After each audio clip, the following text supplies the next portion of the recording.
let's touch on this topic of natural submissiveness and how good D and guidance is what leads to it, right?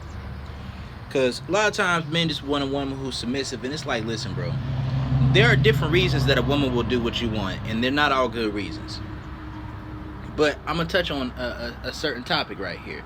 That, when you bring up submissiveness and femininity around women, they automatically get defensive. Not all of them, but most of them this day and age, because they haven't experienced a man with healthy masculinity to even understand what that looks like. They don't know what it looks like, so they try to adopt healthy masculinity because they don't see a man with healthy masculinity.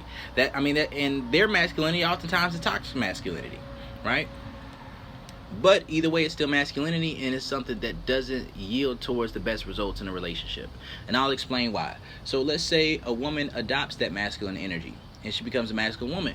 What usually happens in these type of scenarios is a woman who is like that, like an alpha woman, quote unquote, is the type of woman who can only be truly sexually dominated by an apex alpha male, but she needs a feminine beta male type of guy in order to not butt heads constantly in a relationship.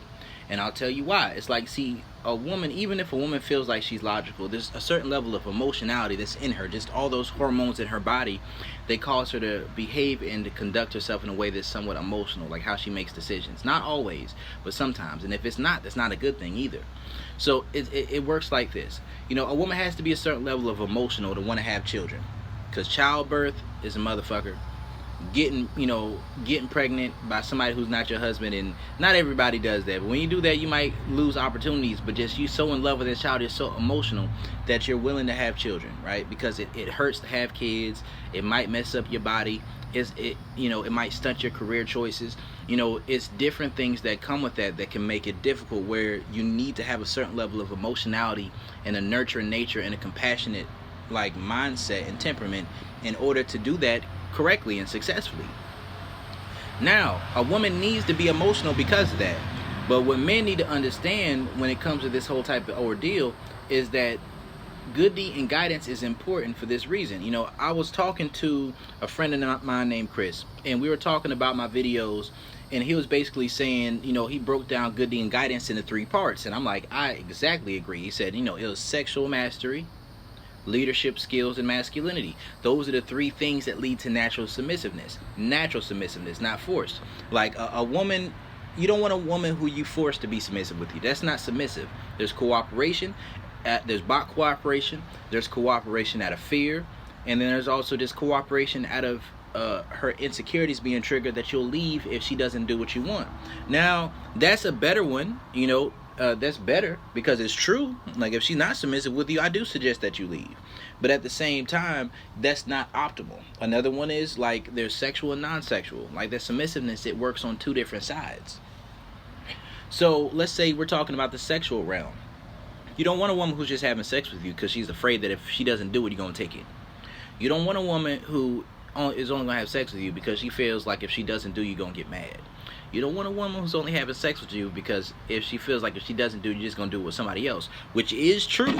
It is true. But at the same time, you don't want that to be her motivation. You want it to be because her desire level for you is that high. And that's where good deed and guidance comes in. See, what often happens, men can think that they're dominant. They can think that they're masculine. They can think that they're the leader of their relationship. But really how it works is, in some aspect, the person who controls the flow and the pace of the sexual relationship is the person who's in control of the relationship. If a woman's sexual desire for you is subject to her comfort level and emotions, then you have to submit yourself to her emotions and her social programming in order for her to have sex with you consistently. Understand this.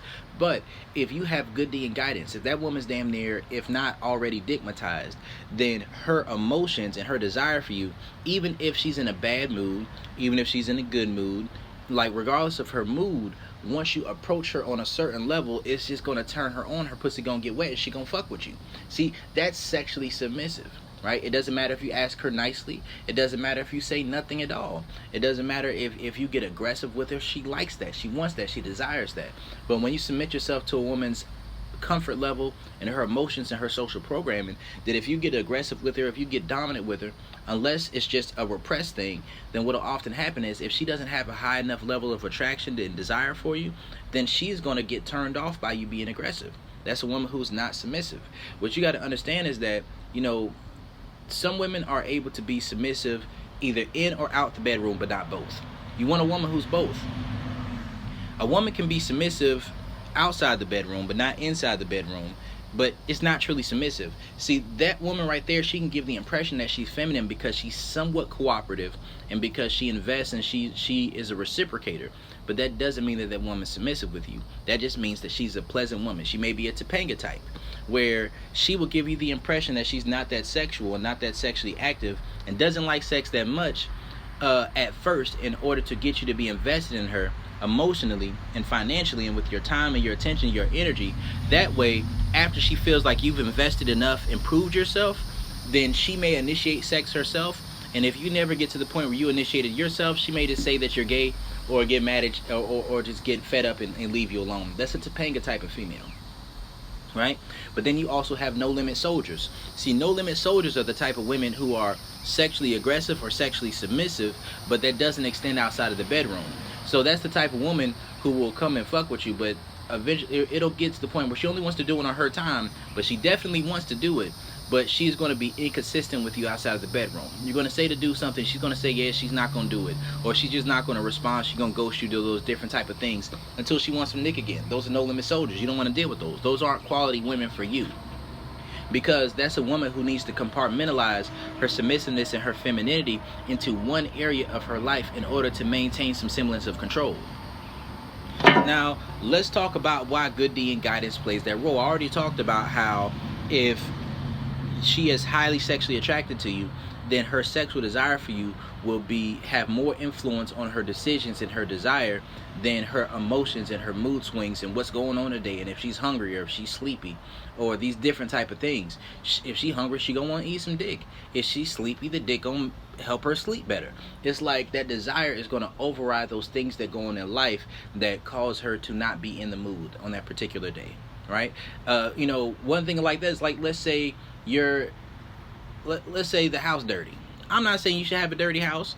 Let's say you just had to do some work. Let's say you just left the gym. Let's say you're out in the woods somewhere, and let's say you're out some random place, an abandoned house.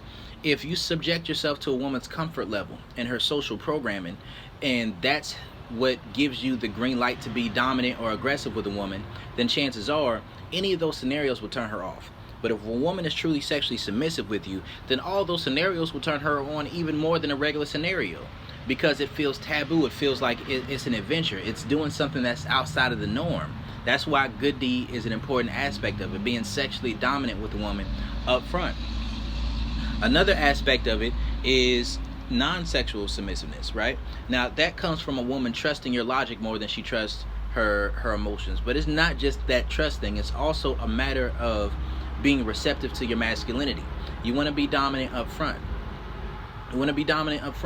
Because what happens in these scenarios is, oftentimes if you submit yourself to a woman's comfort level, that she's going to stick in her comfort zone. She's not going to want to step outside of that. Stepping outside of that will make her feel uncomfortable. Stepping outside of that will make her feel challenged in a way that she's not open or willing to be challenged.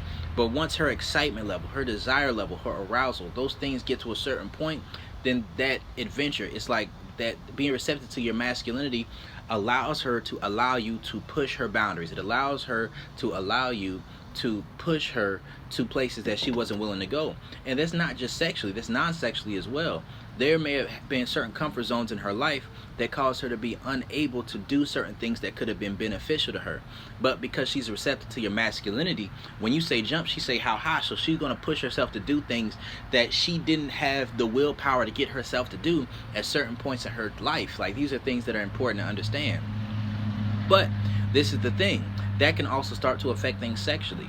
Because if a woman isn't submissive with you outside of the bedroom, then you will either butt heads with her on a regular basis, or it'll be a situation where you submit yourself to trying to make her as comfortable as you can, in order to get the green light to be dominant. You're not really going to be dominant. You're not really going to be masculine with that woman. You're going to look for the green light. You're looking for permission to let your nuts hang. Don't do that as a man. That's not some cool shit. That's not the vibes. You don't want to conduct yourself with a woman in that particular way. But a woman who's submissive outside of sex is a woman who trusts your masculinity, but she's receptive to it. It's an energy thing. It's something that happens naturally. The good dick and the guidance is the leadership skills, which means that you give her direction and she goes in that direction. See, what happens when you submit yourself to a woman's emotions and you submit yourself to a woman's social programming is that women do not know what they want most of the time. And that's a good thing. Stop being mad that women don't know what they want. You're only upset that women don't know what they want because, nigga, you don't know what you want. You're a beta male. It's like your mindset is you're trying to follow that woman's lead. Even a woman who thinks she's masculine, like even if a woman who thinks she knows what she wants, you follow her lead, she's not going to be happy with you. There's nothing you can do to make a woman happy when you're not happy with yourself, when you don't know what you want, when you don't lead, when you don't have your own program, your own desires, your own mindset and ideology about how a relationship should run. Like something I talked about recently, and I should make a video about this, but you know what?